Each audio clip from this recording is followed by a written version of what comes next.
Hi, everybody, and thank you so much for joining us for our Little Italy of Los Angeles podcast. And I'm joined by a fascinating man right now, Alessandro Buscicchio. And you are a robotics engineer at NASA JPL, which is Jet Propulsion Laboratory. In other words, you're working on the Mars rover. Like, that's incredible to me. So thank you for joining us. Thank you for having me. I mean, when I talk to people like you, I just feel, I don't know, like I wish I studied more physics in school, because what you're doing and what you do over there at NASA JPL is astounding. I mean, you're getting us to other faraway places. Tell me a little bit about you growing up in Italy. Where'd you grow up? And was this sort of always a dream of yours to work in space, getting us to space? Absolutely. I'm actually originally from Taranto, which is a small town in South Italy, on the hill of the boot, Mhm. as I like to say. There, I actually studied electrical engineering in Bari, which is like the nearby university. But then I realized I wanted something a little bit more from my life. So I was always like fascinated about like robots and space exploration. That's why I decided to move to North Italy, actually in Torino, where I did my master in mechatronics. And mechatronics is kind of robotics because in order to understand robots, you need to know a little bit of everything, like mechanics, software, coding. And then uh, at for basically my last semester at this university, I applied for my master thesis at NASA Jet Propulsion Laboratory, and I got lucky in a way because they actually selected me for this opportunity. So I came to JPL in 2015. That was the summer of 2015 for what it was supposed to be just 6 months for my master thesis. And eventually that internship became a collaboration, and that collaboration ended up actually being a dream job. So kind of like a dream that becomes a reality. Wow. So tell me about what you did when you landed here and started working over at NASA JPL. What exactly were you doing? And then when they offered you a job after working on the thesis, like tell me what you were doing and what you do there now.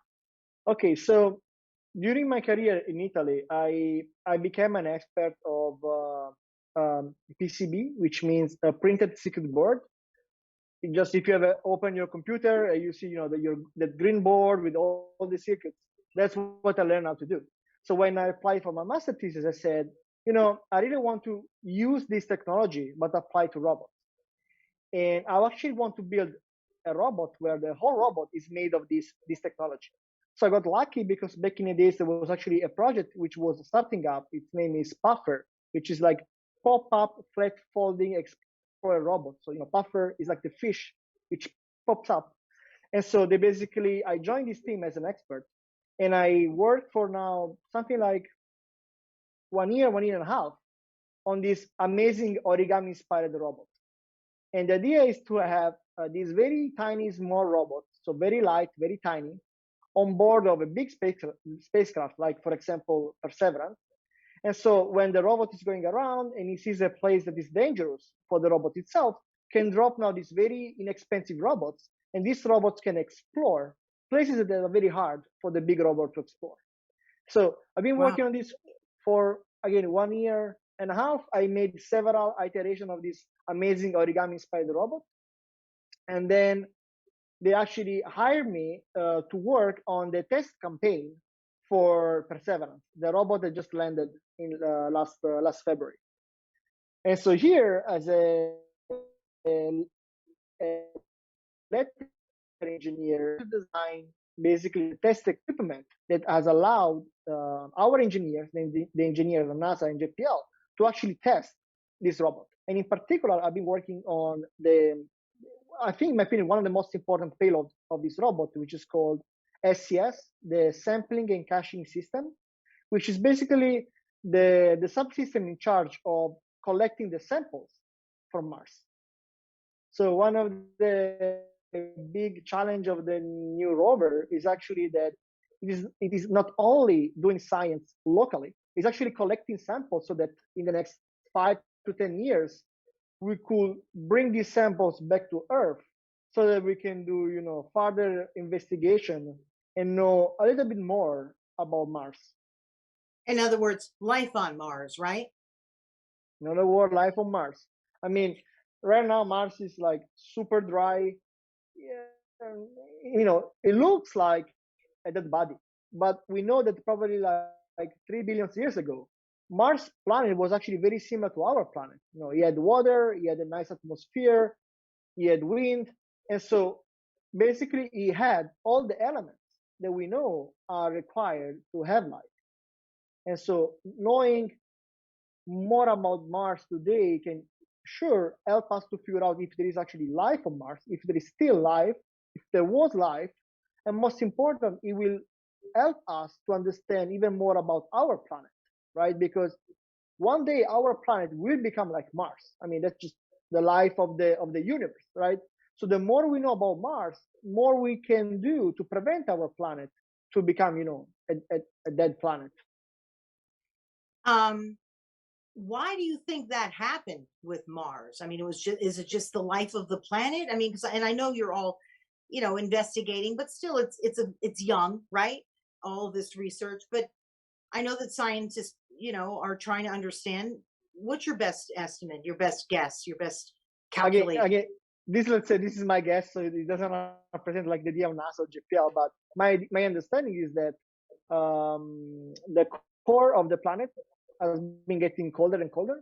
So with the core of the planet getting colder, it means there is less magnetic field, and less magnetic field means less atmosphere. So that means the air just start escaping the planet. So the planet starts getting colder and colder, and that's why it's very hard now to see water on Mars.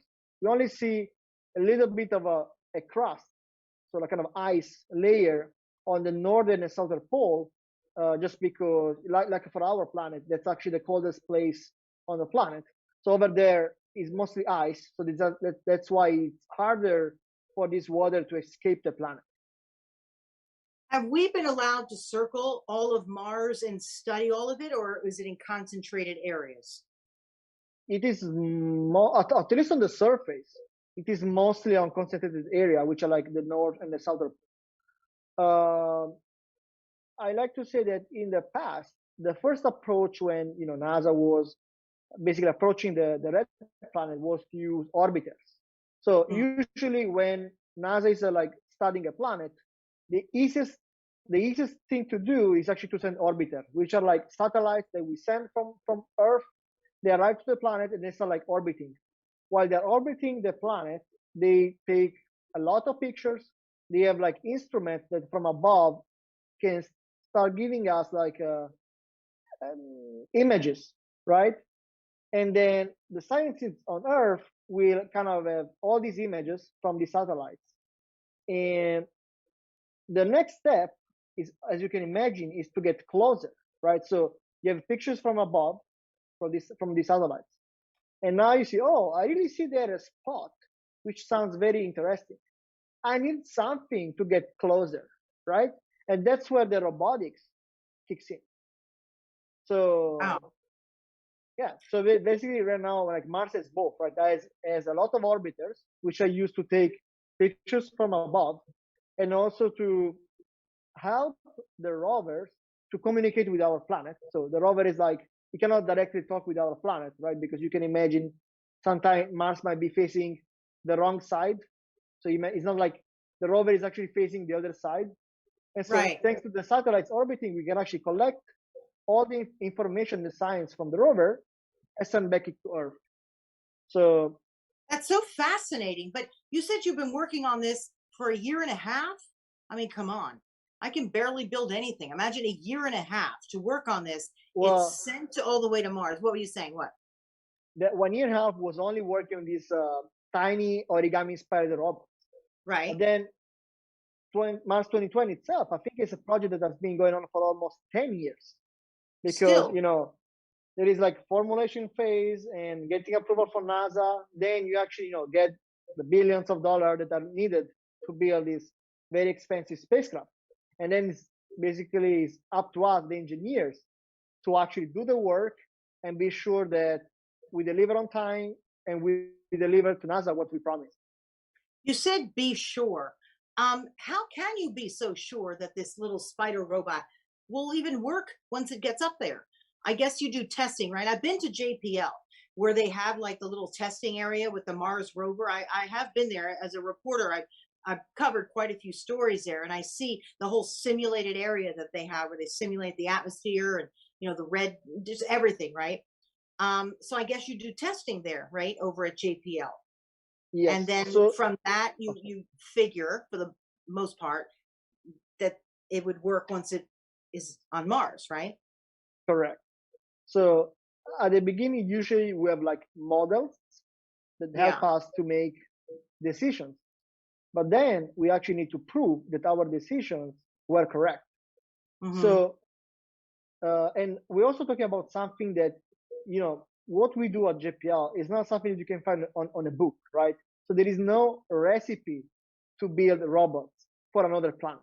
So that means Hmm. that we are constantly learning something as we go. So that's why testing at JPL is very, very, very important. Like in terms of time, it's probably the test campaign is the one that requires the biggest amount of resources, both in terms of money, but also in terms of people. Like testing at JPL took place for something like 3, 4 years in a row. And most of the time we were actually testing on 3 shifts. So that means that every day you actually have 3 teams of engineers working non-stop to be sure that everything of the rover, starting from like a single screw, down to the whole rover, can work as expected. So we have, for example, thermal chambers. They can test the electronics to be sure the electronics can survive um, in a very, very cold temperature of Mars. We have vacuum chambers, which are like testing, for example, they're simulating the atmosphere of Mars. We do have like a vibrating bed that are like simulating how badly the rover will get shaped while it's entering during the what we call the EDL, which is like entrance, descent, and landing. So that means that we have send the robot. The robot is like traveling in the space for 8 months, and that's kind of the easy part because there is no air in the space, so it's going very, very fast. But there is no air, so there is no friction. But then when we arrive to Mars, we encounter the Mars atmosphere. So we need to go from thousands of kilometers per hour to basically be still, because when we land on Mars, unless we arrive to the surface very slowly, we will just leave a gigantic crater.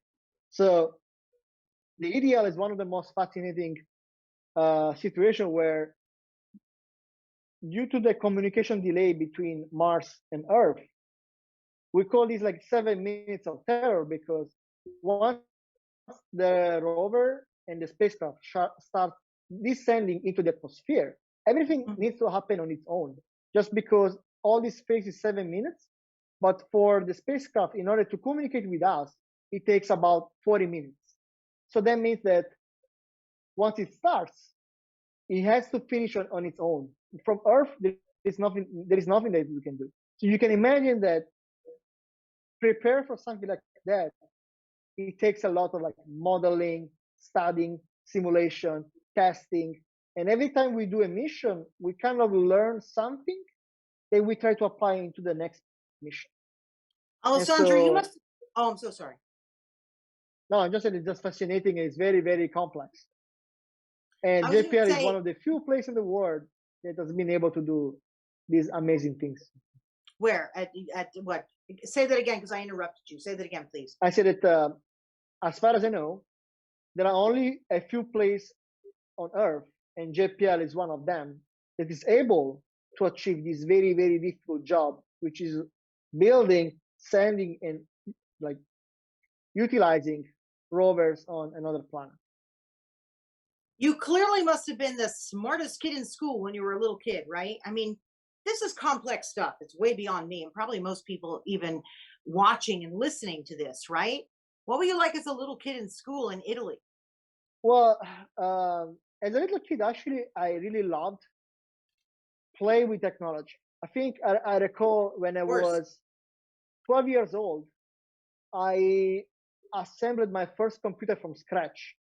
And I recall that my dad was terrified because he said, like, are you sure you know what you're doing? And I say, yeah, Dad, I mean, I like it. I mean, I did my research and I sure it can work and actually worked. And Wow. so I've been always like fascinated about like learning stuff, like, but kind of applied stuff, right? I'm not like a theoretical guy. I don't really like too much the theory. I like the practice a lot.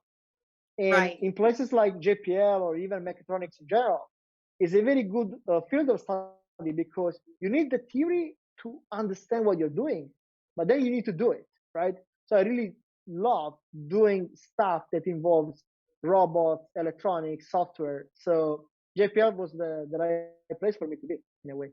Outstanding. And for them to, there must have been an awful lot of candidates applying for this. So your Absolutely. family, yeah, your family must be very proud that you were chosen also to represent Italy. I think that's fantastic.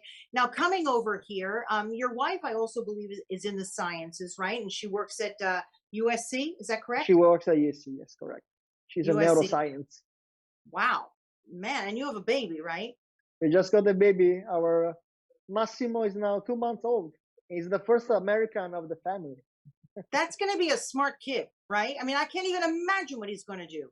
He's going to take us like to Mars and beyond, probably, Exactly. I mean, with parents like he has. But when you first came here, right, it was some of the folks in our little Italy of Los Angeles who really sort of helped you feel comfortable here, right, in the US. Am I right about that?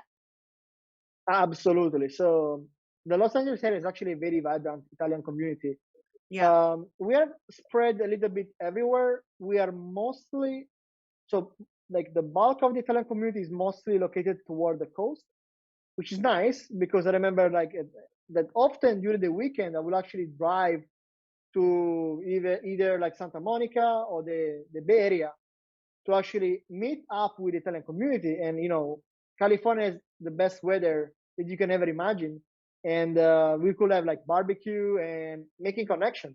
I actually remember that when my wife moved here a few years after that I moved, in a way, it was nice that, for example, some Italian here already knew my wife in Italy. Like some Italian that was already working at the USC, he knew the work of my wife.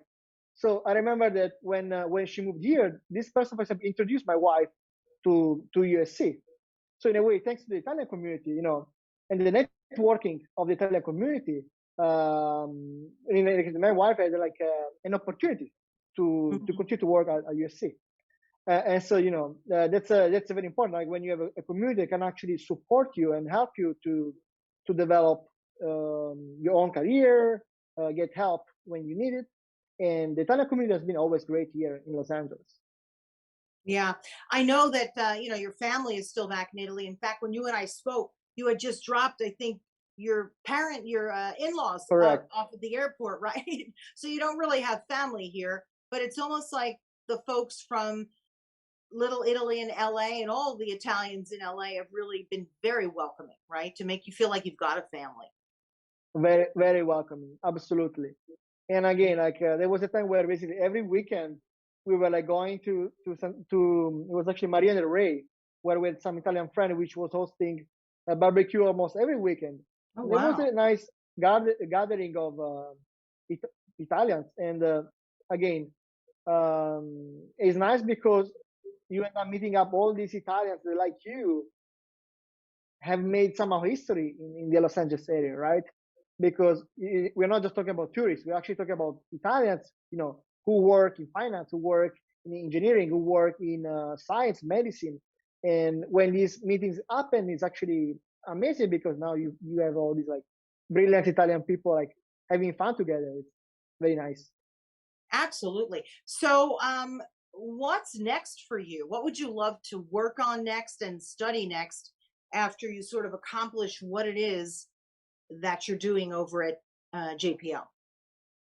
Well, definitely now the next challenge would be working on the mission. Well, now we have two very amazing missions that are going on. One is what is called Mars Sample Return, which Hmm. is related to what we talked about before. So now we have sent the rover. The rover will be collecting these samples. And our next challenge is how do we bring back these samples to Earth? It is actually not an easy job. No. And I know it's a job that will take, again, another 5 to 10 years to be developed. So that's definitely something Yeah. that I'm looking forward to work on. And the other project that I really like is called Artemis, which is basically like human colonization of the moon and Mars itself. So in that case, it's nice because it's not just robots. We're actually now talking about people. And so Wow. with people, we now have new challenges because we need to provide water, air, oxygen, all the things that humans need to operate and work and function and live on another planet. So I'm looking forward to basically continue to work on these two big projects and these two big missions in the Oh, next 5 to 10 incredibly, years. incredibly exciting. Would you go with your wife and Massimo? Would you go on a vacation like to the moon or wherever No, we were able to go? You would nope, not. nope, nope. Why? I leave this risk to other people. I'm safe uh, on Earth. I do my best to design the best machine in the world, but there is still some risk, and I don't want to take the risk. no, we're only on this planet once, right? Or so we That's think. true. Um, Gosh, it's just been fascinating speaking with you. It really has. Anything else you'd like to say, especially to young people and young women out there who might want to be studying sciences and robotics and engineering and physics? How would you like to encourage them? It certainly is a fun field if you've got the mind for it. Absolutely. Well, again, if you're talking about places like JPL, JPL is hosting the brightest people in the universe. But we don't only have engineers, we have also scientists. And we also have artists. Like JPL is like collecting basically talent from very different fields, even architects. So you don't need to be like just an engineer to work, for example, at JPL. But in general, my suggestion to the new generation is um, cultivate your passion, right? Mm. If you like something, spend time on it. Like develop your passion. There are a lot of places like JPL where you can apply for an internship. That's a very good way to basically enter the company, not necessarily as an employee, but initially you can enter as a student, a postdoc, or as an affiliate, and that's also an opportunity for you to learn, right? So, like when I came here, we were 40 students. We were 40 Italian students. Only two of us were able to remain. So I was one of the luckiest guys. But Wow. even the other 38, which went back to Italy, they come back improved, right? Because being able to work at NASA in any extent is very important. Like you basically come out enriched. So again, to the young students, cultivate your passion, study hard, and don't be afraid of failing. So JPL, we have this model that I love. It's called Dare Mighty Things, which is the general, like is a model that kind of recaps the behavior that JPL is having, right? So again, we always do things that nobody has done before, right? So one approach could be, oh, I've never done it. I'm afraid. I'm not gonna do it, right?